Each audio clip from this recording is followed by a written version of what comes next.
नमो अरिहन्ताणम्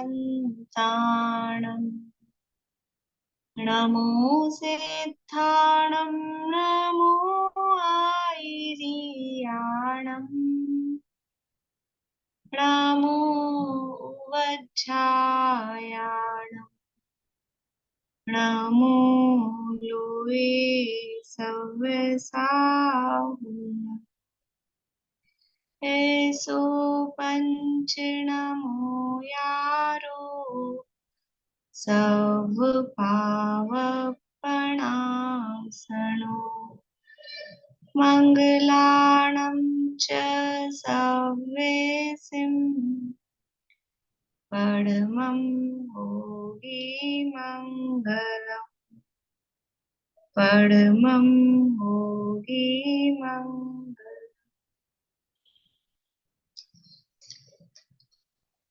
Jain basics class के अंतर्गत यहाँ हमारी गीता ज्ञान पाठमाला भाग 2 चल रही है और उसका अंतिम पाठ देवशास गुरु की स्तुति, जो कि देवशास गुरु पूजन जो है डॉक्टर हुकुमचंद जी भादले द्वारा रचित उसकी जयमाला है। इसके अंतर्गत देव शास्त्र और गुरु का स्वरूप बताया गया है कि वास्तव में सच्चे देव कौन होते हैं, सच्चे शास्त्र कौन होते हैं और सच्चे गुरु कौन होते हैं।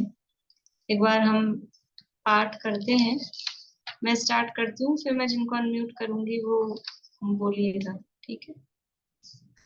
समय सार जिन देव है, जिन प्रवचन जिन वाणी, नियम सार निर्ग्रंथ गुरु, करे कर्म की हानि।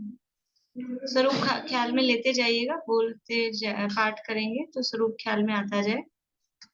हे वीतराग सर्वज्ञ प्रभु, तुमको नाभ तक पहचाना, अतएव पढ़ रहे हैं प्रभुवर, 84 के चक्कर खाना।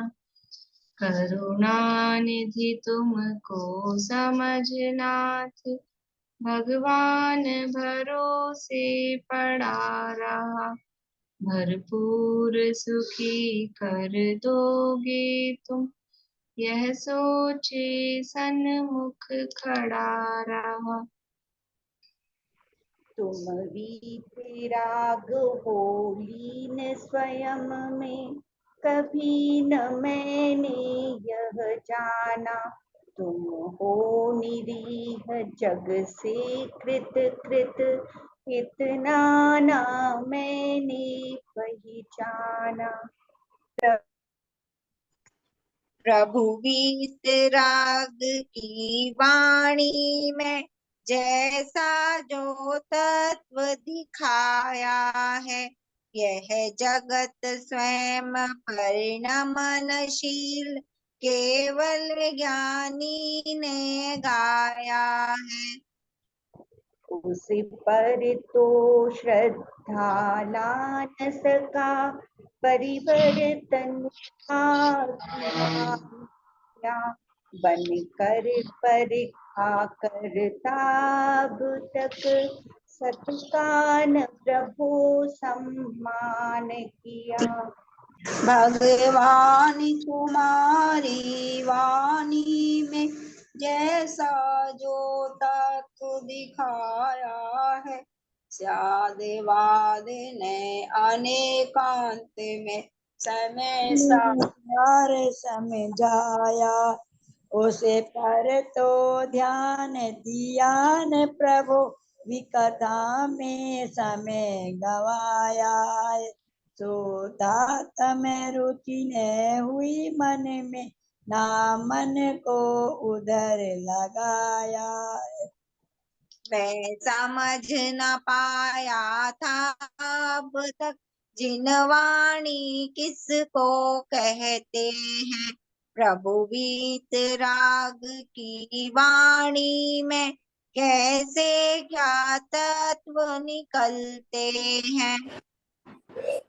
राग धर्ममय धर्म रागमय, अब तक ऐसा जाना था। शुभ कर्म कमाते सुख होगा, बस अब तक ऐसा माना था। पर आज समझ में आया है कि वीतरागता धर्म आहा, राग भाव में धर्म मानना, जिन मत में मिथ्यात्व कहा। वीतराग की पोषकता, मैं बोलूं? हाँ बोलिए, बोल रहे हैं, चालू है। वीतरागता की पोषक ही जिन वाणी कहलाती है, यह मुक्ति का मार्ग निरंतर हमको जो दिखलाती है। देखिए, यहाँ तक की चर्चा अपनी हुई थी देव और शास्त्र के स्वरूप में। और देव कौन है, वो देव का लक्षण क्या है कि वो वीतरागी और सर्वज्ञ हैं, और उनकी इस वीतरागता और सर्वज्ञता को नहीं जाना तो उनसे ही कुछ कुछ मांगता रहा, यही सोचा कि वही हम पर कुछ उपकार कर देंगे, पर ये नहीं समझ में आया कि वो वीतरागी हैं, वो किसी का कुछ करने धरने वाले नहीं है। और उनकी सर्वज्ञता ये बताती है कि ये जगत अपने आप स्वयं परिणमनशील है, उनके उपदेश में भी यही आया है, और जो कुछ होना है वो सब कुछ निश्चित है, ये उसमें उनकी वाणी में आया है, और वो सर्वज्ञता के स्वरूप से स्पष्ट होता है, पर मैं ये आज तक नहीं समझ पाया था। फिर शास्त्र कैसे हैं कि जैसे देव हैं वैसे ही उनकी वाणी है, तो शास्त्र वीतरागी हैं, देव वीतरागी हैं, तो उनकी वाणी, क्योंकि उनकी वाणी ही जिनवाणी कहलाती है, तो वो भी कैसी होगी, वो भी वीतराग स्वरूप और वीतरागता की पोषक ही होगी। वीतरागता की पोषक ही जिनवाणी कहलाती है। लेकिन अपनी गलती भी साथ साथ में बता रहे हैं। देखो, देव के स्वरूप के संबंध में हमारी क्या गलती थी कि हम उनको करुणानिधि मान रहे थे, भगवान भरोसे पड़ा रहा, ये हमारी गलती थी। ऐसे ही शास्त्र के स्वरूप के संबंध में क्या गलती है, बताएंगे? शास्त्र के स्वरूप के संबंध में क्या गलती है, इसी में से देख के बताएं भले। शास्त्र के स्वरूप के संबंध में हमारी क्या गलती होती है, बोलिए मीना चाची। राग को धर्म माना और धर्म को राग में मान लिया। हाँ, राग को धर्म में, धर्म को राग में, और जो समय सार का जो स्वरूप था उस पर ध्यान नहीं दिया, विकथा में समय गंवाया, आत्मा की रुचि हुई नहीं, मन को आत्मा की तरफ लगाया नहीं, ये सारी, यानी देखो इससे क्या समझ में आ रहा है कि जिनवाणी में या शास्त्र में क्या क्या बताया गया। शास्त्र में पदार्थों का सच्चा स्वरूप बताया है, धर्म का सच्चा स्वरूप बताया है। तो धर्म का सच्चा स्वरूप क्या है कि धर्म राग रूप नहीं है, और जो राग है वो धर्म नहीं है, लेकिन हमने राग को ही धर्म, प्रेम से रहो, प्यार से रहो, बस दूसरों की दया पालो, झूठ मत बोलो, चोरी मत करो, तो ये सब क्या है, ये राग रूप बातें हैं।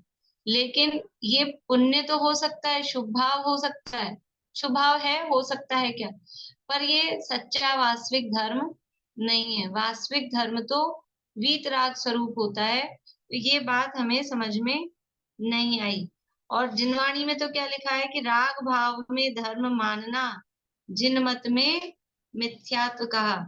ये राग में, कि राग में धर्म का मतलब वही प्रेम प्यार से रहो, और बस यही श्रृंगार में रहो, बस लड़ाई झगड़ा नहीं करो। दुनिया में धर्म किसको कहा जाता है, लड़ाई झगड़ा नहीं करो, बाकी सब विषय भोगते रहो तो कोई दिक्कत नहीं है, विषयों में लगे रहने को कोई ऐसा बुरा नहीं कहता है। हाँ, कषायों को बुरा कहते हैं, कषाय करें, क्रोध आदि करें तो उसको बुरा कहते हैं, बाकी सब विषय भोगते रहो और धर्म भी होता रहता है, तो ये ऐसा धर्म नहीं है। उसको धर्म मानना वो वास्तव में मिथ्यात्व है। और जिनवाणी भी कैसी है? अगर किसी शास्त्र में, किसी ग्रंथ में, किसी पुस्तक में ये राग में धर्म है, इस तरह की बात, राग में धर्म है मतलब कि जो भी शुभ भाव है, भोग भोगने के भाव हैं, अगर उसको भी धर्म बताया गया है तो वास्तव में वो शास्त्र नहीं है, वो जिनवाणी नहीं है। क्योंकि जिनवाणी का लक्षण क्या है? वीतरागता की पोषक ही जिनवाणी कहलाती है। और ये जिनवाणी कैसी है? यह है मुक्ति का मार्ग, निरंतर हमको जो दिखलाती है। ये जिनवाणी ही हमको निरंतर मुक्ति का मार्ग दिखलाती है। जिनवाणी के लिए एक उपमा दी जाती है, नित्य बोधनी माँ जिनवाणी। सुना होगा कहीं जिनवाणी स्तुति में आपने, नित्य बोधनी तरण तारिणी माँ जिनवाणी। तो नित्य बोधनी ये निरंतर हमको मुक्ति का मार्ग बताती है। निरंतर कैसे बताती है जिनवाणी मुक्ति का मार्ग? निरंतर मुक्ति का मार्ग बताती है। कैसे बताती है? देव बताते हैं निरंतर की जिनवाणी बताती है निरंतर? देव है नित्य बोधक की जिनवाणी है नित्य बोधनी? बोलिए सुनीता आंटी, जिनवाणी निरंतर कैसे बताती है? देवों ने आप तो नहीं लिखी है ना, वो उनके माध्यम से लिखा गया, इसलिए वो जिनवानी है। वो और तो वो जिनवाणी है, निरंतर कैसे बताती है? निरंतरता बतानी। निरंतर ही हम पढ़ते हैं तो हमें आभास होता है ना कि निरंतर पढ़ते हैं तो उससे आभास होता है, तो निरंतर ही बता रही है वो, जब भी पढ़ेंगे तभी हमेशा। ठीक है, थोड़ा और कुछ बोलिए सुमन जी। हाँ, पढ़ा तो 1 घंटे, लेकिन चिंतन मनन उसका हर समय चलना चाहिए, तो जिनवाणी की बातों को हम ग्रहण कर पाते हैं उस हिसाब से। ठीक है, या निरंतरता। निरंतर का मतलब ऐसा ऐसा बताना है कि जिनवाणी निरंतर मतलब हर समय हमको उपलब्ध है। ये जिनवाणी निरंतर कैसे बता रही है कि भगवान हर समय उपलब्ध नहीं है। दादा ऐसा कहते हैं कि रात को 2 बजे मन हुआ तो आप रात को 2 बजे मंदिर जाओ। कभी कभी ट्रेन हो सुबह जल्दी की, 5 साढ़े 5 की, और अपने को लगे दर्शन करके तो अपन जल्दी 5 बजे पहुंच जाओ, 4:30 बजे मंदिर पहुंच जाओ, तो सब दरवाजे दरवाजे बंद मिलते हैं, मुश्किल होती है, दर्शन नहीं कर सकते हैं। कभी रात को लेट हो गए दर्शन करने में, कहीं से आते आते बंद हो जाएगा मंदिर। टाइम से खुलता है ये तो चलो अपने तो यही है, बहुत जगह तो सुबह 12 बजे बंद हो गया तो वो सब चले जाते हैं बंद करके। अब शाम को खुलेंगे दरवाजे 7 बजे 8 बजे। दिन में दर्शन कहीं बाहर जाते हैं यात्राओं में, दिन में दर्शन करने हो तो बंद मिलेंगे। तो भगवान हर समय अवेलेबल नहीं है। एक तो ये मंदिर में दर्शन, और जो साक्षात समाक्षण में विराजमान अनंत परमात्मा है वो तो अवेलेबल है ही नहीं। वो तो अभी अपने को पंचम काल में वर्तमान में उपलब्ध है ही नहीं। और विदेह क्षेत्र में भी हर जगह थोड़ी ना है। जिस देश में जिस नगरी में भगवान है उसमें है, बाकी में तो नहीं है ना। तो भगवान हर समय उपलब्ध नहीं है। लेकिन जिनवाणी, जिनवाणी रात को 2 बजे भी आपका मन हुआ, नींद नहीं आ रही, कोई शंका हुई, अपने लाइट जलाई, ग्रंथ खोला, पढ़ सकते हैं। ये निरंतर हमको उपलब्ध है। जिनवाणी निरंतर उपलब्ध है। कहीं भी जा रहे हैं, बाहर जा रहे हैं, जिनवाणी हमारे साथ हो सकती है। अभी तो बहुत सरल हो गया है, अब तो वजन भी नहीं रहा, मोबाइल में डाल के सब पीडीएफ के रूप में सब चली जाती है। तो ये इस रूप में। और दूसरा वो तो जो आप लोगों ने बताया, वास्तव में जिनवाणी नित्य बोधनी है कि वो निरंतर हमको उपदेश दे रही है। खाली जिस समय हम पढ़ रहे हैं या सुन रहे हैं उसी समय नहीं। ये जिनवाणी का उपदेश यानी जिनेंद्र भगवान का उपदेश, ये निरंतर हमको हमेशा क्या बताएगी जिनवाणी? जिनवाणी ये बताएगी कि संसार में कैसे अच्छे से रहो। संसार में अच्छे से रहना तो अपने आप आएगा ही, लेकिन जिनवाणी में जो उपदेश है वो उपदेश किसका है? उपदेश तो मोक्ष मार्ग का ही है। यह है मुक्ति का मार्ग निरंतर हमको जो दिखलाती है। जिनवाणी संसार का मार्ग नहीं बताने वाली है, मोक्ष का मार्ग ही उसमें, चाहे कोई सा भी अनुयोग हो। 4 अनुयोग रूप है जिनवाणी। जिनवाणी कैसी है? 4 अनुयोग रूप कौन से हैं? 4 अनुयोग पता है हीरा जी, आपको मालूम है? बोलिए। वर्तमान योग, करणान योग, चरणान योग, दरम्यान योग। ये 4 अनुयोग है, कोई सा भी अनुयोग हो उसमें प्रथमानुयोग में तो कहानियां होती है ना, और चरणानुयोग में क्रियाकांड होता है। ऐसा नहीं है, प्रथमानुयोग में भी कहानी के माध्यम से मोक्ष को ही बताया जाता है, मुक्ति के मार्ग को ही हित कर बताया जाता है, वीतरागता को ही हित कर बताया जाता है। चरणानुयोग में आचरण के माध्यम से भी वीतरागता का ही पोषण किया जाता है। कर्णानुयोग में गणित आदि के माध्यम से, लोक की रचना आदि के माध्यम से, खाली गणित नहीं कराना है, कितने खड्डे खोदे और कितनी सरसों भरी, 46 अंक प्रमाण, फिर आगे डाली, गणित नहीं कराना है। इसके माध्यम से हमको भाव भासना हो कि वास्तव में हम असंख्यात कहते हैं तो असंख्यात कितना है। हम बोल देते हैं असंख्यात जीव के, अपने स्वरूप के लिए, अपने भी स्वरूप के लिए जीव की आत्मा के प्रदेश कितने हैं, असंख्यात। अभी नहीं आए, अभी तो जगन्य परित संख्यात ही है। आत्मा के प्रदेश, फिर आत्मा में गुण कितने हैं, मुझ में, आत्मा में, किसी और में नहीं, मुझ में कितने प्रदेश हैं। तो थोड़े से भाव भाषण हो और अपना स्वरूप ख्याल में आए।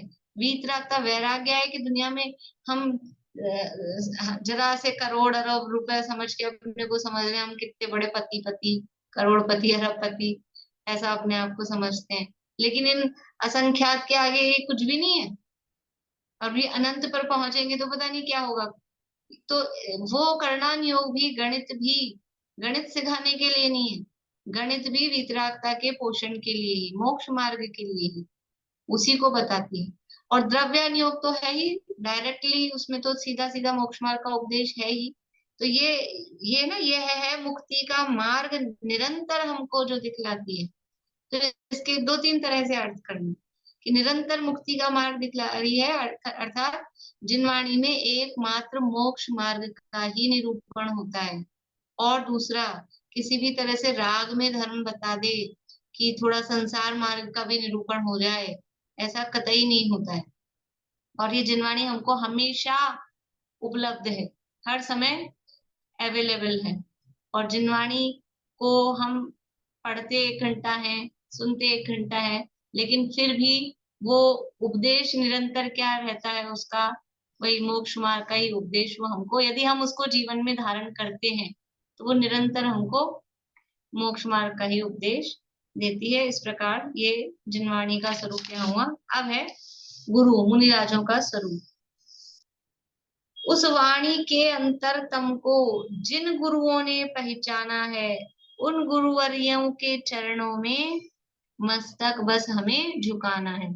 उस वाणी के, ये जो वाणी जिनेंद्र भगवान की वाणी है, उसके अंतरतम, अंतरतम मतलब उसके अंतरंग भाव को, अंतरतम, तम यानी अंधेरा नहीं, अंतरतम मतलब अंदर तक घुसकर जिनवाणी में क्या कहा गया है, वास्तव में उसका भाव क्या है। देखो, शब्द तो होते हैं, लेकिन शब्दों में कितना गहरा भाव भरा होता है, वो हर कोई उतना गहराई से उसको नहीं समझ पाता है। तो जो जिनवाणी में जो भी बातें कही गई है, उसमें क्या गहराई है, उसका क्या भाव है, उसको किसने पहचाना, उसको मुनिराजों ने, जिन गुरुओं ने पहचाना है। तो जिन गुरुओं का शब्द के भी 2 तरह से अर्थ करना है। जिन शब्द, स्पेशली जिन शब्द है ना, तो एक तो है जिन और उन, जिनने जाना उनने, नीचे उन है उन गुरुवरियों के। तो एक तो जिन शब्द जो सर्वनाम प्रोनाउन होता है ना, कि किसने, कि जिनने, ऐसा समझ में आ रहा है, सर्वनाम यूज में लेते हैं, जिसने जाना, तो वो जिन गुरुओं ने, यानी जिस गुरु ने, मतलब जिस अच्छा नहीं लगता पूज्य के साथ, इसलिए जिन गुरुओं ने। तो एक तो सर्वनाम के रूप में, और दूसरा है जिन गुरु। जिन गुरु का मतलब क्या है, जो जिन मार्ग पर चलने वाले, जिन धर्म के जो गुरु हैं, जिन यानी जिन धर्म। तो जिन धर्म या जिन धर्म या जिन देव के बताए हुए मार्ग पर चलने वाले जो हैं, वही जिन धर्म को जो फॉलो करते हैं। तो ऐसे जिन गुरु, जिन गुरु, जैसे जिन वाणी जिनेंद्र भगवान की वाणी, ऐसे जिन गुरु कि जिनेंद्र भगवान के मार्ग पर चलने वाले गुरु। तो जिन गुरुओं ने पहचाना है, उन गुरुवरियों के चरणों में मस्तक बस हमें झुकाना है। यानी गुरु कौन है, तो गुरु का स्वरूप भी बताया कि जिनेंद्र भगवान के जो वचन है, उनका जो दिव्य ध्वनि है, उसका सार वो हमारे मुनिराज आचार्य गुरु वो उसके सार को समझते हैं, पहचानते हैं, उसकी भाव भासना करते हैं। और ऐसे वो जो गुरु हैं, मुनिराज हैं, उनके चरणों में हम मस्तक झुकाते हैं। क्या करते हैं वो गुरु? दिन रात आत्मा का चिंतन, मृदु संभाषण में वही कथन, निर्वस्त्र दिगंबर काया से भी प्रकट हो रहा अंतर मन। क्या करते हैं वो गुरु मुनिराज? दिन रात आत्मा का चिंतन। देखो, जो व्यक्ति दिन रात जो करता है उसके वाणी में क्या आता है? मृदु संभाषण में वही कथन। हम कहीं जाके आए हों, अभी अभी कहीं घूम के आए, छुट्टियां आई ना अभी, जैसे कुछ कुछ 2-4 दिन की, कुछ दिनों की, तो क्या करते हैं हम लोग? घूमने फिरने चल जाते हैं। तो फिर घर आते हैं ना जब वापस, तो समझ लो कम से कम 1 हफ्ते तक भी कोई भी बात करेंगे, वहां तो हम ऐसा करते थे, वहां ऐसा होता था, वहां ये काम ऐसा होता है, वहां ये बनता था, वहां ये खाते थे, वहां ऐसे तोड़ते थे। ये यही चलता है कि नहीं चलता है? फॉरेन घूम के आओ, इंडिया में कहीं घूम के आओ, कहीं यात्रा करके आओ, कहीं शिविर में जाके आओ, थोड़े दिन तक घर के सब लोग तो गए नहीं है, तो जो नहीं गया उसको थोड़े दिन तक यही बताते रहते हैं कि जिसके दिमाग में जो चल रहा होता है ना, नई नई शादी हुई हो लड़की की, तो फिर ससुराल में आके हमारे पियर में तो ऐसा, हमारे मायके में तो ऐसा, हमारे मायके में तो ये नहीं होता, तो वो अपने उसके दिमाग में मायका चल रहा होता है, तो वो मायके की बातें करती है। और फिर जब मायके में जाती है, पियर जाती है, जब हमारे वहां घर में तो ऐसा होता है, हमारे वहां तो ऐसा होता है, वहां ससुराल घूमता है तो वहां ससुराल की करती है। जिसके जो चल रहा होता है ना, जिसके जो चल रहा होता है, मतलब क्या हावी है क्या, तो मुनिराज के क्या चलता है दिन भर, दिन रात क्या चलता है उनकी? ये दिन रात आत्मा का चिंतन। रात और दिन काम क्या है? एक ही काम है, सुबह और शाम एक ही काम है, ध्याओ आत्म राम, यही काम है उनको। तो दिन रात आत्मा का ही चिंतन मनन करते हैं। आत्मा का अनुभव सारे टाइम नहीं होता है, लेकिन चिंतन मनन में क्या चलता है? वो आत्मा का ही चिंतन मनन। तो जब वो कुछ बोलेंगे तो क्या बोलेंगे? आत्मा का अनुभव करके आए, अब बाहर आए, बाहर कोई बैठा हुआ दिखा, तो क्या बोलेंगे कि हमारे तो अंदर ऐसा आनंद, आत्मा में कैसा, यही तो बताएंगे। अहम एक को खलु शुद्धो नंसणनानमय्यो सदा रूबी, ये तो कहेंगे। न विहोदिया पमत्तो, न पमत्तो, जान गो तुझो भावो। ये अंदर जैसा अनुभव करेंगे, बाहर आएंगे तो वही कहेंगे, आत्मा में ऐसा है, आत्मा में ऐसा है, आत्मा में ऐसा है, वही तो कहेंगे। तो जो दिन रात आत्मा का चिंतन करते हैं, तो मृदु संभाषण, मृदु यानी उनके जो, मृदु यानी कोमल, मृदु यानी कोमल, संभाषण यानी जो उनकी वार्तालाप होगा वो तो कोमल होगा, कठोर शब्द तो बोलते ही नहीं है, पर उनका जो कोमल संभाषण वार्तालाप भी होगा, तो उसमें क्या कथन आएगा? उसमें वही कथन आएगा जो चल रहा होता है। भले ही बाहर में कोई कहीं भी हो, कहीं भी जाकर आए, लेकिन अंदर में जो चल रहा होता है ना, वो ही भाषा में आ जाता है, वो भाषा में आता है। तो मुनिराज आत्मा का ही चिंतन मनन निरंतर करते हैं, तो उनकी वाणी में भी आत्मा की ही बात आती है। एक अपने भजन है, वीतरागी संतों का ये बड़ा उपकार है, सुख शांति कार्य बताया भंडार है। आत्मा का चिंतन है वाणी में आत्मा, समरस में सने हुए लीन हुए आत्मा, आत्मा ही सार है ये उनकी पुकार है, सुख शांति कार्य बताया भंडार है। क्या करते हैं? आत्मा का चिंतन है, तो वाणी में आत्मा, जिसका चिंतन होगा वही वाणी में आता है। तो दिन रात आत्मा का चिंतन, मृदु संभाषण में वही कथन, निर्वस्त्र दिगंबर काया से भी प्रकट हो रहा अंतर्मन। उनका उनकी आकृति, उनकी मुद्रा कैसी है? निर्वस्त्र, नग्न दिगंबर है, वस्त्र से रहित है, दिगंबर है। दिगंबर किसे कहते हैं? नग्न में और दिगंबर में दोनों पर्यायवाची हैं कि कुछ अंतर है? बोली कविता जी। दिगंबर यानी जिनकी दिशाएं, जिनके वस्त्र हैं चारों। बहुत बढ़िया। अंबर यानी वस्त्र और दिगंबर यानी दिशाएं ही जिनका वस्त्र है। तो भाव वही निकलता है कि दिशाएं वस्त्र है, मतलब शरीर पे वस्त्र नहीं है। लेकिन एकदम अभी अपन ने वो पढ़ा था ना, शब्द ने और समाभिगुण ने, तो वो एकदम सेम मीनिंग नहीं आएगा, मीनिंग दोनों का अलग अलग है।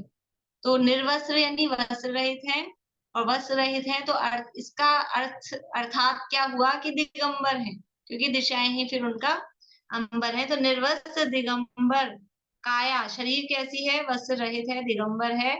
उससे भी उनका अंतर मन, कि उनके भाव कैसे हैं, वो उनकी निर्वस्त्र दिगंबर काया से प्रकट हो रहे हैं। कि अंदर में किसी भी प्रकार का, शरीर से भी राग नहीं है, और किसी भी प्रकार का अंदर में उनके परिग्रह नहीं है, तो बाहर में भी उनके कोई भी प्रकार का परिग्रह नहीं है। अंदर में राग होता है तो बाहर में फिर वो वस्तुएं दिखाई देती हैं। देखो, कोई बहुत श्रृंगार करके आए, मेकअप करके आए खूब अच्छा सा, और फिर कहे कि मुझे तो कुछ राग नहीं है, मैं तो वैरागी हूँ। तो बोले तुम्हारे तुम्हारी बॉडी से ही, तुम्हारे आकार प्रकार से ही दिख रहा है, तुम इतना श्रृंगार, खूब लिपस्टिक लगा के आए और खूब ही मेकअप करके आए, और फिर अपने आप को विताई कहे। तो समझ में नहीं आता है कि कैसे कहेगा, कि जब तुम्हारे साफ साफ ही दिख रहा है। लेकिन जो बाहर में ऐसा बिल्कुल सादा वेशभूषा हो, सफेद साड़ी हो, सफेद वस्त्र हो, कोई श्रृंगार नहीं हो, ऐसी जिसकी आकृति और मुद्रा शरीर की दिख रही हो, तो उसकी, उससे ही हाव भाव, उससे उससे ही समझ में आता है कि हाँ, इनके अंदर वैराग्य वितरागता कुछ है। तो मुनिराज के बाहर में कोई वस्त्र नहीं, कोई आभूषण नहीं, कोई श्रृंगार नहीं, कोई हथियार नहीं। मुनिराज के पास क्या है? कुछ भी नहीं है। और अंदर में क्योंकि वीतरागता है, अंदर में किसी परिग्रह के प्रति आसक्ति नहीं है, तो वो अंदर के भाव चेहरे पे आते हैं कि नहीं आते? अंदर टेंशन चल रही हो तो चेहरा बता देता है कि नहीं? चेहरा बता देता है मन के भावों को। ये तो समझ लो, ये तो दुनिया में सब कहते हैं, गाने आने भी इस तरह के चलते हैं, चेहरे से समझ में आ जाता है। अभी इतना सा ज्ञान तो मुझे ही है कि आप लोगों के चेहरे से मुझे पता लग जाता है किसको समझ में आ रहा है, किसको नहीं आ रहा है। तो वो चेहरे पे एक्सप्रेशन आए बिना रहते नहीं। तो मुनिराज का मुख मुद्रा वो कैसी होती है? वो शांत होती है। कोई टेंशन, कोई आकुलता, कोई तीन सल, कोई क्रोध का परिणाम वो उनके चेहरे पे नहीं होता है। और बाहर से शरीर में नग्न दिगंबर दशा है, तो बाहर में नग्न दिगंबर दशा है और चेहरे पे कोई समझ लो आकुलता आदि नहीं दिखाई दे रही है, तो उनका अंतरतम, उनके अंतर मन, अंदर के भाव भी कैसे हैं? अंदर के भाव भी वो राग द्वेष मोह से रहित हैं, वो परिग्रह से रहित हैं, मूर्छा से रहित हैं, ये समझ में आता है। निर्वस्त्र दिगंबर काया से भी प्रकट हो रहा अंतर्मन। निर्ग्रंथ दिगंबर सदज्ञानी, स्वात्म में सदा विचरते जो, ज्ञानी ध्यानी समरसानी, द्वादश विधि तपनित करते जो। अभी देखो, पूरे में मुनिराजों का ही स्वरूप बता रहे हैं। कैसे है मुनिराज? निर्ग्रंथ है। निर्ग्रंथ का क्या मतलब है? ग्रंथ यानी परिग्रह। ग्रंथ यानी होता है परिग्रह, ग्रंथ यानी शास्त्र नहीं। शास्त्र को भी ग्रंथ कहते हैं। शास्त्र को ग्रंथ क्यों कहते हैं? जहां गांठ लगी जाए ना, जहां जुड़ान हो, उसका नाम है ग्रंथ। ग्रंथ को, शास्त्र को ग्रंथ इसलिए कह रहे हैं, वो सब पेज जुड़ के बनता है ना, वहां ग्रंथ है, वो गांठ लगी हुई है, ग्रंथी। ग्रंथी बोलते हैं गांठ को। तो वहां भी गांठ बांधते हैं, बाइंडिंग करते हैं, इसलिए उसको ग्रंथ बोलते हैं। तो ग्रंथ का मतलब है गांठ। गांठ का मतलब है अंदर में ममत्व का परिणाम, मूर्छा, वो ग्रंथी है। ग्रंथी वेद शब्द पढ़ा था अभी, बनारसी दास जी का वो पढ़ा था ना अपन ने, परमार्थ वचनिका, उसमें ग्रंथि भेद बिना काम नहीं होता है, ग्रंथि शब्द था मिथ्यात्व के लिए। तो ये निर्ग्रंथ है। निर्ग्रंथ का मतलब है ग्रंथ यानी परिग्रह। क्योंकि देखो, वस्त्र धारण करेंगे, बिना गांठ के वस्त्र पहना जा सकता है क्या? बिना गांठ के, कि हाँ इलास्टिक डाल लेते हैं इलास्टिक में भी गांठ तो होगी। चाहे पुरुष पहने चाहे स्त्रियां पहने, धोती भी पहने, तो भी उसको गांठ बांधनी पड़ती है। अब सिले हुए कपड़े तो अभी चलने लगे, पहले पुराने जमाने में सिले हुए कपड़े नहीं होते थे, पूरा खुला कपड़ा होता था, तो भी उसको पहनने के लिए गांठ तो लगानी पड़ती है। आइडिया होगा आप लोगों को, धोती पहनते हैं तो गांठ लगानी पड़ती है उसमें। वो गांठ लगाने का भाव कैसे आएगा? अंदर से यदि वीतरागी होगा तो ये गांठ लगाने का भाव नहीं आएगा। ये गांठ लगाने का नहीं, वस्त्र पहनने का भाव आ रहा है, मतलब अभी वीतरागता पूर्ण नहीं है। तो वो निर्ग्रंथ है। ये बाहर की परिग्रह की गांठ भी उनके नहीं है, वस्त्र आदि की, और अंदर में मिथ्यात्व की गांठ भी, यानी अंतरंग और बहिरंग दोनों परिग्रह से जो रहित होते हैं उनको बोलते हैं निर्ग्रंथ। ग्रंथ यानी परिग्रह, और परिग्रह दो प्रकार की, 10 बहिरंग 14 अंतरंग। परिग्रह 24 भेद त्याग करे मुनिराज जी। अब करने वाले ना थोड़े दिन बाद पूजन। तो ये 24 प्रकार के पूरे अंतरंग और बहिरंग दोनों प्रकार के परिग्रह से रहित हैं, इसलिए निर्ग्रंथ है, दिगंबर है और सदज्ञानी है। सदज्ञानी है सच्चे ज्ञानी, सम्यक ज्ञानी। सदज्ञानी मतलब सम्यक ज्ञानी है, सच्चे भावलिंगी जो मुनिराज होते हैं सम्यक ज्ञान धारण करते हैं। और कहाँ विचरण करते हैं? स्वात्म में सदा विचरते जो सदा ही अपनी आत्मा में लीन रहते हैं, और कोई सांसारिक प्रपंचों से उनको कोई मतलब नहीं है। इस प्रोजेक्ट में लगे हैं कि उस प्रोजेक्ट में लगे हैं, कि ये काम हो जाए, कि समाज सेवा में लगे हैं। स्वात्म में सदा विचरते, जो सदा ही अपनी आत्मा में ही लीन रहते हैं। ज्ञानी ध्यानी समरस सानी। कैसे है मुनिराज? ज्ञानी है, ध्यानी है। ज्ञान, ज्ञानी है का मतलब देखो, ऊपर सदज्ञानी तो कह ही दिया था। अब ज्ञानी मतलब कि निरंतर ज्ञान करते रहते हैं, और ध्यानी मतलब निरंतर ध्यान करते रहते हैं। कुछ याद आ रहा है इन शब्दों से?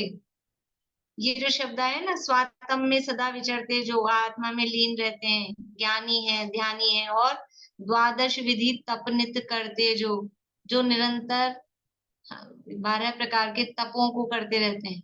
कुछ याद आ रहा है? बोलिए सुमन जी। रत्नाकरण श्रावकाचार्य का श्लोक। बढ़िया, बोलिए। विषयाशावशाती तो निरारंभो परिग्रह, ज्ञान ध्यान तपोरक्त तपस्वी स प्रशस्यते। बढ़िया। ज्ञान ध्यान तपोरक्त है, जो ज्ञान ध्यान और तप में रक्त लीन है, ये है ज्ञानी ध्यानी। कि जो सदा ज्ञान में, ज्ञान यानी स्वाध्याय आदि करते हैं, ध्यान यानी आत्मा का ध्यान, चिंतन मनन वो करते हैं। तो ज्ञानी है ध्यानी है, यानी स्वाध्याय करते हैं या आत्मा का चिंतन करते हैं। और समरस सानी, समरस समता रूपी रस, यानी समता भाव, और उसमें सानी यानी उसमें मग्न। सानी समझते हैं? उसमें सन गए हैं, ऐसा बोलते मेरे हाथ पूरे सन गए, ऐसा वर्ड नहीं बोलते। कोई काम अपन कर रहे हो और चूरमा बना रहे हो तो क्या हो जाता है, पूरे हाथ चूरमे में सन जाते हैं। ये सानी, सानी मतलब उसमें ऐसे रच गए पच गए। किसमें रचे पचे हैं? समरस में। समरस मतलब समता। कैसी है मुनिराज की समता? अरिनेत्र महल मसान, कंचन कांच निंदन, तुतिकरण अर्घावतारण, असी प्रहारण में सदा समता धरण। कोई अर्घ उतारो, कोई असी से प्रहार करो, कोई शत्रु आ जाए, कोई मित्र आ जाए, महल हो कि शमशान हो, सब में क्या है? समता भाव। इसका नाम है समरस सानी। समता में ही सदा जो लीन रहते हैं, उन समता का मतलब ना राग करते हैं ना द्वेष करते हैं। महल मिल जाए तो राग करें, और कभी झोपड़ी में, कभी महल में आहार हो, राजा पड़गाहन करे तो बड़े खुश होते हो, और कभी झोपड़ी वाला आदमी पड़गाहन कर दे तो फिर दुखी होते हो। कि कभी उनको समझ लो खूब अम, बादाम का हलवा और सब महंगे महंगे समझ लो फ्रूट्स के जूस और ये वो सब मिल रहा हो तो राग करते हो। और कभी रूखी सूखी इस तरह का भोजन मिला आहार में तो द्वेष करते हो। कुछ नहीं, सब में समभाव। कभी सुंदर स्त्री आहार दे और कभी बदसूरत दे, वो तो नजर उठा के नहीं देखते सुंदर है कि बदसूरत है, उनको अपना आहार लेना और जाना है। तो सब में समता ऐसे है वो, समता में लीन रहने वाले ज्ञानी ध्यानी, समता भाव को धारण करने वाले। और द्वादश विधि, द्वादश विधि यानी 12 प्रकार की विधि, यानी 12 प्रकार, प्रकार विधि यानी प्रकार। 12 प्रकार के तप जो निरंतर करते हैं। कौन से 12 प्रकार के तप? बोली पद्मा जी, 12 प्रकार के तप कौन से? नहीं ख्याल? कांता आंटी ध्यान है? 12 प्रकार के तप नहीं है ख्याल? पूरे याद नहीं है। क्या क्या याद है, बोलिए कुछ। रस परित्याग, यही तो है ना भैया। मतलब पूरे वो नहीं बता पाऊंगी, वैसे यही है बस। कांता स्वाध्याय। आंटी ठीक है, बोले कांता आंटी कुछ। हाँ 12 तप। हाँ आंतरिक हाँ स्वाध्याय, बाहरी तप स्वाध्याय, तब बाह्य तप स्वाध्याय थोड़ी ना है। सरोज आंटी बोलिए। वो तो हाँ बोलिए। अंतरंग में आएगा स्वाध्याय, ध्यान। हाँ आप तो बहिरंग से बोलिए, पूरे 12 बोलिए। पूरे 12 तो याद नहीं है। अनशन, उनोदर, अरे क्या गजब की बात हो गई आज की। अनशन, उनोदर, अनशन से चालू है ना, अनशन। अनशन, उनोदर, रस परित्याग, हाँ, व्रत परिसंख्यान, हाँ, काय क्लेश और एक बीच और। में रह गया एक, हाँ, विवेक शय्यासन। हाँ विवेक से आसन। चलिए भूपा दीदी आप बोलेंगे? क्रांति दीदी। अनशन, अवमोदर, रस परित्याग, विविक्त संयासन, काय क्लेश और ध्यान। उसमें प्रायश्चित, विनय, वैयवृत्ति, स्वाध्याय, व्युत्सर्ग और कायसर्ग नहीं, ध्यान, ध्यान। प्रायश्चित, देखिए, अनशन, अवमौदर्य, वृत्ति परिसंख्यान, रस परित्याग, विविक्त शय्यासन और काय क्लेश, ये 6 तो हैं बहिरंग तप। और प्रायश्चित, विनय, वैयावृत्य, स्वाध्याय, व्युत्सर्ग और ध्यान, ये 6 है अंतरंग तप। इस प्रकार से द्वादश विधि, ये 12 प्रकार के तप जो निरंतर करते हैं। ये मुनिराज का स्वरूप है जो उसमें ज्ञान ध्यान तपो रक्त है उसमें कहा। अब आगे कह रहे हैं, चलते फिरते सिद्धों से गुरु चरणों में शीश झुकाते हैं। हम चले आपके कदमों पर, नित्य यही भावना भाते हैं। कैसे हैं गुरु मुनिराज, कैसे हैं? चलते फिरते सिद्धों के समान। जैसे सिद्ध तो हमको यहाँ नहीं दिखते हैं, लेकिन मुनिराज को देख के ऐसे क्या लगता है, जैसे चलते फिरते यही सिद्ध हो, कि इनमें और सिद्ध में हमको कोई अंतर दिखता ही नहीं। ये भी वैसे ही वीतरागी और अपनी आत्मा में लीन रहने वाले वैसे ही दिखते हैं। और मुनिराजों को बोलते हैं सिद्धों के सिद्धों के लघुनंदन। लघुनंदन तो बोलते हैं सम्यक दृष्टि को, और मुनिराज है उनके ज्येष्ठ पुत्र। लघुनंदन का छोटा पुत्र। तो सिद्धों के लघुनंदन तो सम्यक दृष्टि है, और मुनिराज कैसे हैं? वो युवराज हैं, वो तो अभी उनका पद प्राप्त करने वाले हैं। सिद्धों की श्रेणी में आने वाला जिनका नाम है, जबकि उन सब मुनिराजों को मेरा नम्र प्रणाम है। तो वो बिल्कुल अब सिद्ध बनने ही वाले हैं, तो ऐसा लगता है चलते फिरते सिद्धों के समान। ये उपमा दी है, चलते फिरते सिद्धों से गुरु। सिद्धों से मतलब से का अर्थ है समान, उनके समान। सिद्ध से यानी सिद्धों के जैसे, सिद्धों के समान जो गुरु हैं उनके चरणों में हम शीश झुकाते हैं और क्या भावना भाते हैं कि हम चले आपके कदमों पर। तो मुनिराज नंगे पांव मिट्टी में चलते हैं तो उनके पैर छप जाते हैं, तो हम उन पे पैर रख रख के चले। उनके कदमों पर चलने का क्या मतलब है? मुनिराज के कदमों पर चलने का मतलब क्या है? बोलिए मीना चाची। मार्ग पर चले। बहुत बढ़िया। उनके बताए हुए मार्ग पर चलना, उन्होंने जिस मार्ग को फॉलो किया, वो जिस मार्ग पर चल रहे हैं उस मार्ग पर हम चलें।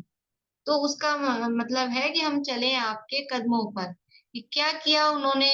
कि उन्होंने अपनी आत्मा को जाना, पहचाना, उसमें लीन हुए, बाहर में राग द्वेष छोड़े। तो हम भी वही करें। पंच परमेष्ठियों द्वारा बताए हुए मार्ग पर चलकर अपनी आत्मा की शरण लेना ही क्या है? पंच परमेष्ठी की शरण है। यही उनके बताए हुए मार्ग पर, उनके कदमों पर चलना है। हो नमस्कार शुद्धात्म को, हो नमस्कार जिनवर वाणी, हो नमस्कार उन गुरुओं को जिनकी चर्या समरस सानी। किसको नमस्कार कर रहे हैं? शुद्धात्मा को।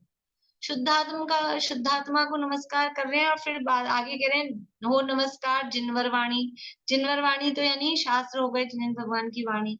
और आगे गुरुओं को नमस्कार कर रहे हैं, तो शास्त्र को और गुरुओं को तो कर रहे हैं, और यहाँ शुद्धात्मा को नमस्कार कर रहे हैं। देव को कहाँ छोड़ दिया? देव को कहाँ छोड़ दिया उन्होंने?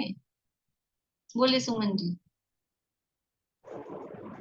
देव को पहचान कर ही हम अपनी शुद्ध आत्मा को पहचानेंगे। तो यहाँ नीचे नीचे वाली लाइन में कि इन सबको पहचान कर अपनी आत्मा को पहचानना की तो बात ही नहीं। देखो मैं टाइम हो रहा है, करना। विनीता आंटी बोल रहे हैं कुछ, बोलिए विनीता आंटी। हाँ जी, त्रिकाली ध्रुव आत्मा को नमस्कार करने के लिए शुद्धात्मा को नमस्कार किया आपने? नहीं नहीं, त्रिकाली नहीं। ध्रुव शुद्धात्मा को नमस्कार नहीं किया, वो नमस्कार शुद्धात्म को। तो यहाँ जो शुद्ध आत्मा, जो कार्य परमात्मा, वो भी तो शुद्ध आत्मा है। देव वो भी तो शुद्ध आत्मा है। तो यहाँ पर देव को नमस्कार किया है, शुद्धात्म कह के त्रिकाली ध्रुव को नमस्कार नहीं किया अभी। हो नमस्कार शुद्धात्म को, हो नमस्कार जिनवरवाणी। तो देव को तो किया ही है। अब आप शुद्धात्म में कारण समय सार भले ही लगा लो, लेकिन ये शुद्धात्म शब्द से यहाँ कार्य परमात्मा रूप देव को नमस्कार किया। नहीं तो फिर वो तो रह ही जाएंगे, और तो आगे कहीं आ नहीं रहा है, और तो आगे कहीं आ नहीं रहा ना। देव शास्त्र गुरु स्तुति है, तो देव को नमस्कार किया। हो नमस्कार शुद्धात्म को, जो शुद्ध आत्मा, जो उनकी कार्य परमात्मा रूप यानी शुद्धता प्रकट हो गई है। हो नमस्कार शुद्धात्म को, हो नमस्कार जिनवर वाणी, उन जिनेन्द्र भगवान की वाणी को नमस्कार हो नमस्कार उन गुरुओं को। कौन से गुरुओं को नमस्कार हो? कोई भी मिल जाए, साधु महात्मा, उन गुरुओं को जिनकी चर्या समरसानी, जिनकी जो चर्या है, जिनका जो आचरण है वो समता में निमग्न है। अपनी आत्म स्वरूप में लीनता के माध्यम से ही ये समता बाहर में आती है। तो जो आत्मा में लीन है और समता में लीन है, उन गुरुओं को नमस्कार हो। दर्शन दाता देव है, आगम सम्यक ज्ञान, गुरु चरित्र की खानी है, मैं वंदो धरि ध्यान। अब इसमें बहुत ही अच्छा प्रयोग किया है कि 3 होते हैं रत्नत्रय, सम्यक दर्शन, ज्ञान, चारित्राणी, मोक्ष मार्ग है। उन रत्नत्रयों को देव शास्त्र गुरु में अप्लाई किया है कि दर्शन दाता देव हैं। देव क्या करते हैं? भगवान क्या करते हैं? दर्शन देते हैं। मंदिर में बैठे बैठे भगवान क्या करते हैं? ये दर्शन देते हैं। कि वो दर्शन नहीं, ये देव कैसे हैं? दर्शन दाता, दर्शन देने वाले। कौन सा दर्शन? इस सम्यक दर्शन। भगवान देव कैसे हैं? सम्यक दर्शन प्रदान करने वाले हैं। भगवान के दर्शन से सम्यक दर्शन होता है, लिया कि नहीं? वो तो देने को बैठे हैं, वो दर्शन देने को बैठे हैं। सम्यक दर्शन, जिन दर्शन कर निज दर्शन पा, जो जानति अरहंतम दवत्त गुणत्त पज्जयतेहम, सो जानति अप्पाणम मोहो खलु जाति तत्सलयम। जो भगवान को जानता है उसका मोह नष्ट हो जाता है, यानी वो सम्यक दृष्टि हो जाता है। तो भगवान कैसे हैं, देव कैसे हैं, वो दर्शन दाता, सम्यक दर्शन देने वाले हैं, यानी भगवान के दर्शन करके भव्य जीवों को सम्यक की प्राप्ति होती है। जिन दर्शन को सम्यक प्राप्ति का निमित्त कहा है, जिनेंद्र भगवान के दर्शन, इसीलिए तो मंदिर बने हैं। क्यों बने हैं, ये भगवान के मंदिर क्यों बने हैं, कि सम्यक्त्व के निमित्त हैं वो, इसलिए दर्शन दाता देव हैं।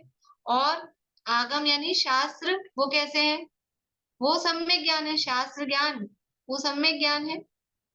गुरु चारित्र की खानी, और सम्यक चारित्र क्या है, कि वो साक्षात गुरु जो है ना, वो साक्षात सम्यक चारित्र। प्रवचन सार में अमृतचंद्राचार्य ने ऐसे लिखा है, ये साक्षात मोक्ष के मार्ग हम खड़े हैं ना, मोक्ष का मार्ग अलग कहाँ देखने जा रहे हो, हम खड़े हैं ना, ये तो वो गुरु है, वो चारित्र, सम्यक चारित्र की खान है, मतलब वो उनमें भरा हुआ है, यानी सम्यक चारित्र के धारी हैं। तो सम्यक चारित्र देखना हो तो वो गुरु के माध्यम से दिखता है, यानी एक एक में, देव में एक चीज की मुख्यता, शास्त्र में एक चीज की मुख्यता, गुरु में एक चीज की, ऐसे तीनों को इस तरह से उपमा में लगाया है। दर्शन दाता देव हैं, आगम सम्यक ज्ञान, गुरु चारित्र की खानी है, यानी सम्यक चारित्र के धारक गुरु होते हैं। मैं वंदो धरि ध्यान, मैं उनका ध्यान करके और उनकी वंदना, देखो वंदो ऐसे नहीं कर रहे हैं, मैं वंदो हमने तो हाथ जोड़े और वंदना कर ली, ये कह रहे हैं मैं वंदो धरि ध्यान, मैं उनका ध्यान करके उनकी वंदना करता हूँ। भगवान की, देव शास्त्र गुरु की सच्ची वंदना कैसे होगी, कि उनका ध्यान करके। ध्यान कैसे होगा, कि उनका सच्चा स्वरूप समझ के, उनका सच्चा स्वरूप पता होगा, तो स्वरूप का चिंतन मनन विचार, उसका नाम है उनका ध्यान। स्वरूप ही नहीं पता तो चिंतन मनन विचार कहाँ से होगा, तो ध्यान कहाँ से होगा। हाथ जोड़ ले कर वंदना करना, वो वंदना तो बाहरी क्रिया है, ऐसे हाथ तो कोई भी छोड़ देगा। बच्चों को कहते हैं, कोई भी घर में आया, अब बच्चा जानता नहीं है, बेटा जय करो, जय कर देता है, उसमें क्या है, उसको क्या समझ में आ रहा है, कोई महिमा, कोई समझ में आता है। तो ऐसे हाथ जोड़ देने से वंदना नहीं होती है, उनका ध्यान करके मैं उनकी वंदना कर रहा हूँ, ऐसा यहाँ कहा है। तो ये सच्चे देवशास गुरु का स्वरूप इसमें जो बताया गया है, इस स्वरूप को समझकर हम भी उस स्वरूप का, भगवान के सच्चे देवशास गुरु का स्वरूप समझकर उनके सच्चे स्वरूप का ध्यान करें, और उसके माध्यम से अपने आत्मा के स्वरूप का ध्यान करें, कि जैसा देव का स्वरूप है वैसा ही मेरा भी स्वरूप है, जैसे वो शुद्धात्म है वैसे ही मैं भी शुद्धात्म हूँ। वो कार्य परमात्मा है, मैं कारण परमात्मा हूँ। ऐसे अपने स्वरूप का ध्यान करके हम भी शीघ्र ही अपने स्वरूप में लीन हो, किसी भावना से ये बात पूरी करते हैं। ये अपनी विद्या ज्ञान पाठमाला भाग 2 आज पूरी हो गई है। अब नेक्स्ट क्लास से अपन विद्या ज्ञान पाठमाला भाग 3 वो चलाएंगे, ठीक है। अभी प्रश्न तो नहीं होगा किसी कोई, जिनवाणी स्तुति करते हैं। मीना चाची बोलिए तो।